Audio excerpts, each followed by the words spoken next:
Isang napakagandang gabi sa inyong lahat, ating mga taga-subaybay dito sa Pinoy True Horror Story.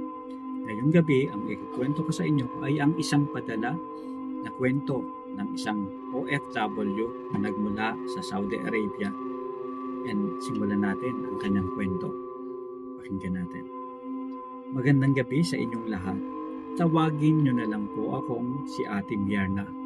Taong 2015 noong lisanin ko ang Pilipinas para mamasukan bilang domestic helper sa Saudi Arabia.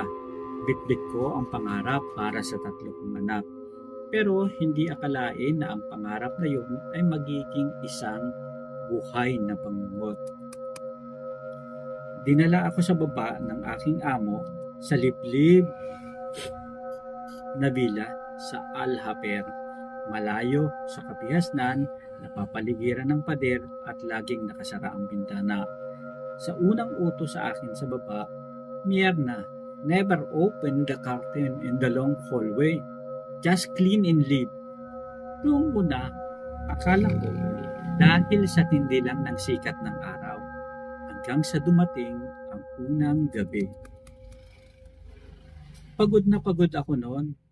Mula sa maghapong paglilinis, hating gabi na nang maisipan kong uminom ng tubig sa kusina.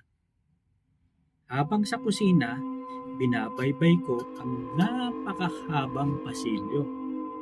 Narinig ko ang isang mahinang kalansing. Kling, kling, kling.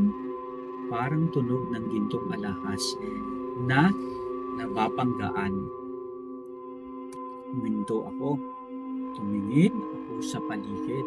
Pero napakadilim. Tanging ang liwanag lamang ng buwan at isang boses. Napakahina, parang galing sa ilalim ng lupa. Bumubulong. Yabinte! Yabinte! Yabinte! Kinilabutan ako. Ang ibig sabihin yun ay anak ko. Akala ko ay ang amo kong babae na si Mama. Pero alam kong mahimbing na ang tulog niya. Nang lumingon ako sa dulo ng pasilyo, may nakita akong anino. Isang babaeng nakasuot ng itim na abaya. Nakatayo siya sa tapat ng isang pinto na laging nakalak. Laging sarado kasi ang pinto na to. Hindi siya gumagalaw. Ang taring naririnig ko lang ay yung mabilis na tibok ng puso ko. Tok, tok, tok, tok. Isang linggo ang lumipas, hindi nawala ang takot ko. Isang hapon, habang wala ang mga amo ko, napansin kong bahagyang nakabukas ang pinto sa dulo. Naku, nakakapangilabot. Dahil curious ako na malaman kung ano ba ang meron doon. Pumasok ako. Walang gamit sa loob, kundi nag-iisang napakalaking salamin na nakatakip ng itim na tela. May amoy doon sa loob ng kwarto na hindi ko kayang maipaliwanag. Parang amoy oud, yung mamahaling insekto na nagmumula sa insenso na nagmumula sa agarwood, yung pinakamamahaling puno. Pero may halong amoy ng nabubulok na karne. Ibig sabihin, mabango siya, pero may kakaibang amoy na parang nabubulok na karne. Dahan-dahan kong itinaas ang tela sa salamin. Sa refleksyon, nakita ko ang sarili ko. Pero sa likod ko, may nakatayo. Ako, kinilabutan ako. Tinindigan ang balahibo. Isang babaeng walang mukha, kasing kinis ng pader ang balat niya sa harap.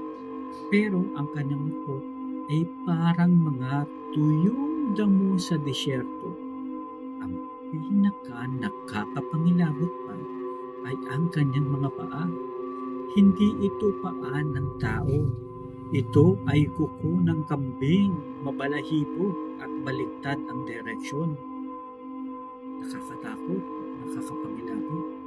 Nakaharap sa likod ang mga daliri at pala. At iyon pala ang kinatatakutan nilang always. Biglang sumara ang pinto. Blag, blag.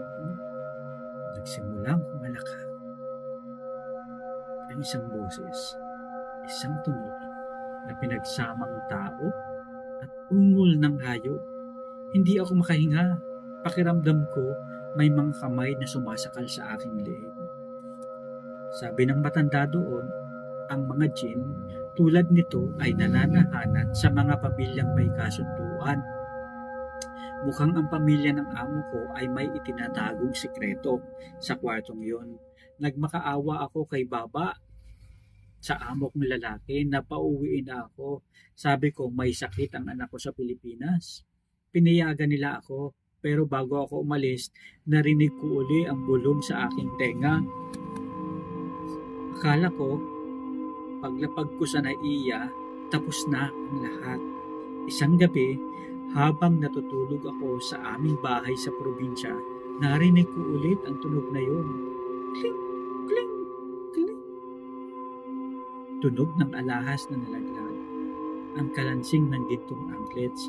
Sa ilalim ng kama ko, may narinig akong kaluskos ng kuko. Nakakatakot. Hanggang ngayon, hindi ako tumitingin sa mga salamin kapag madilim dahil alam ko nandun siya. Nag-aantay lang ng pagkakataong lumingon ako sa kanya. Kaya sa inyong mga kabayan na OFW, mag-ingat kayo sa mga pinupuntahan ninyong bilya. Hindi lahat ng mga nakatira doon ay may kontrata. Ang iba, libo-libong taon nang nandun. Kaya, kung may kasama kayo sa mga accommodation, mas maganda para at least hindi kayo nag-iisa. Mga tropa, mga kabayan, kung kayo ay merong kwento na katulad neto, i-share nyo naman sa ating YouTube channel para at least may kwento pa natin sa ating mga kakilala at taga-subaybay dito sa ating YouTube channel sa Pinoy True Horror Stories. I-comment nyo ang inyong kwento sa baba. Muli, ang kwento ni ating Mierna sa gabing ito, isang OFW sa Saudi Arabia. Nakakatakot. Magandang gabi sa inyong lahat. Hanggang sa muli nating kwentuhan. Maraming salamat. Sa susunod, alam.